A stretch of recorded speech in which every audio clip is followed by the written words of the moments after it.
Psychosexual Development by Sigmund Freud. Each stage represents the fixation of libido on a different area of the body. It shows how a child learns to fulfill his or her sexual desires. Oral stage 0 to 1 year old. The development of the libido or the sexual drive is centered to the baby's mouth. I ate solid food for the first time. I play and mom stops me on putting it in my mouth. I try to eat alone. I salivate a lot. While taking a bath, I put my hand in my mouth every time. Anal stage 1 to 3 years old. The development of the libido is centered in the anus and ego is developed. Experience. I was potty trained. I could eat on my own. I could distinguish what not to eat and to eat. I tried to go out of the crib but failed. My mom taught me to put my toys back to where they belong. Phallic stage 4 to 6 years old. The development of sex awareness differences. They could feel the jealousy, attraction, and envy. Experience. I don't like anybody to touch my Winnie the Pooh stuffed toy. I am trying to dance better than my friend. I play with my brother's toys. I like anything with pink. I like playing with boys. Latency stage 6 to 12 years old. The development where the libido is dormant and the child is focused on developing skills and learning the world. Experience. I find fascination with dancing. I attend summer school. I love reading with my brothers. I joined a church program as a kangaroo. Genital stage 13 onwards. The development stage wherein the child builds a one-on-one relationship with other people. I joined a dance competition. I got my first legal boyfriend. I became active with my ministry at church. I spent more time with friends and I started to pursue psychology with them. Psychosocial Theory by Erik Erikson. This theory gives emphasis to the quality of a person's social relationship with other people through stages appropriate to growing up. First stage, trust versus mistrust, 0 to 2 years old. The concept of giving and getting. Successful development of trust leads to obtaining virtues. Experience. My mom gives me a bath. She always dresses me up. She always makes me smile. She loves giving me bath. When I cry, she is always there. Autonomy versus doubt. 2 to 3 years old.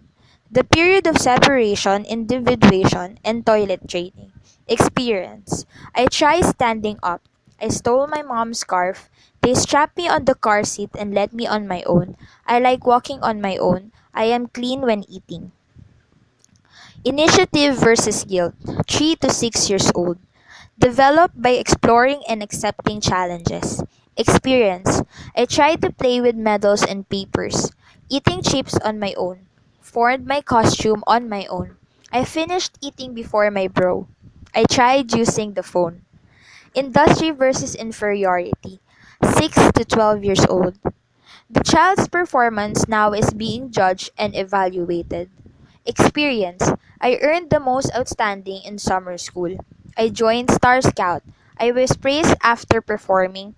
Dancing became a passion. Singing is my hidden talent. Identity versus identity confusion. 13 to 19 years old. This is the stage the children must realize who he or she is. Experience. I took up psychology. I am in love with a boy. I was elected in church. I finally became a woman. I found friends for a lifetime in school and in church. Cognitive Theory by John Piaget involves the processes of assimilation and accommodation. Sensory motor stage, birth to 2 years old. The concept of trial and error is being learned by the child in this stage. Experience. I learned to love the sofas. I love crawling on the floor. I thought the dogs are just toys. I learned to hate water. I eat any food, literally. Pre-operational stage, 2 to 7 years old. Developing through adaptation of logic. Experience. I babble a lot. I smile even without teeth. I try to read with my brothers. I tend to pick up stuff. I love puzzles. Concrete operational stage, 7 to 11 years old. Application of logical thoughts and processes. Experience. I love doing a lot of puzzles. I participate in camps. I try to fit in with school. I choose my friends. I don't agree to anything easily. Formal operational stage. 11 onwards. They gain the ability to think in an abstract manner. Experience. I participate in team effort. I excel in math and science. I try to be the top of the class. I try to keep up with my words. I sometimes do stuff they don't understand. Moral Stages of Development by Lawrence Kohlberg. The development focuses on the stages an individual undergoes to attain a higher level of moral reasoning. Pre-conventional level 0 to 9 years old. Punishment and obedience orientation and reward orientation. Experience.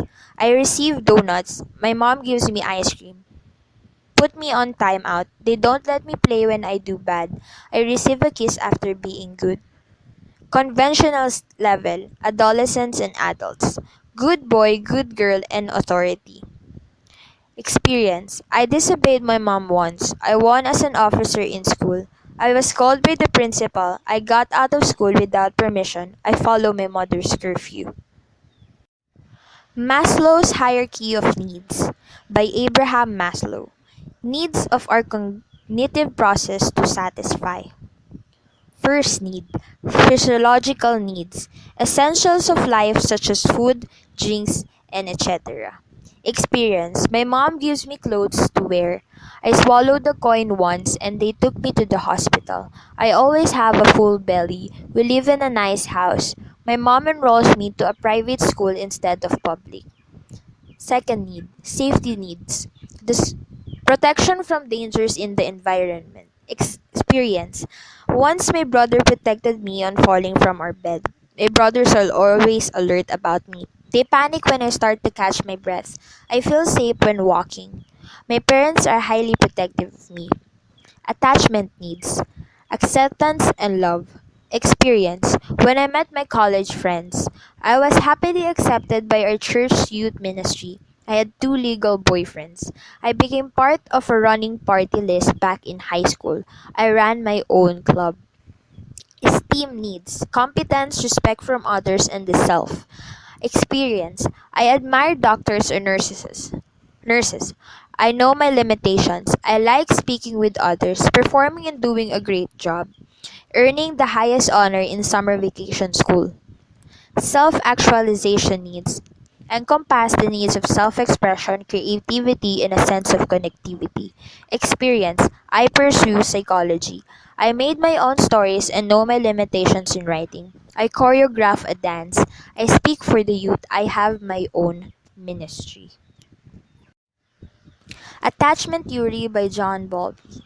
Bowlby believed the people comes into the world is biologically programmed to grow attachment to others. Pre-attachment phase, birth to 6 weeks. Infant's response to the caregiver and has no fear from strangers. Experience. I smile a lot at them. I let anyone carry me. I'm a cuddler. I love sleeping with others. I like seeing people around.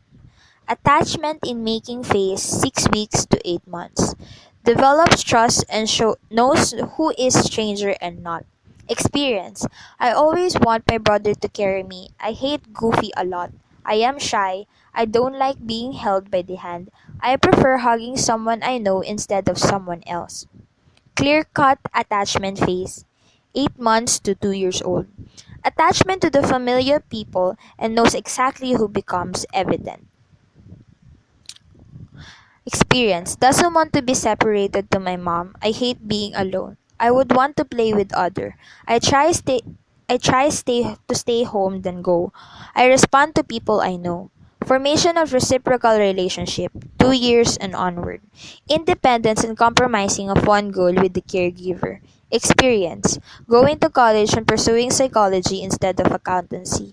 Celebrating my 18th birthday. Going to a leadership camp. Participating in church council. And having an arrangement on household chores with my mom.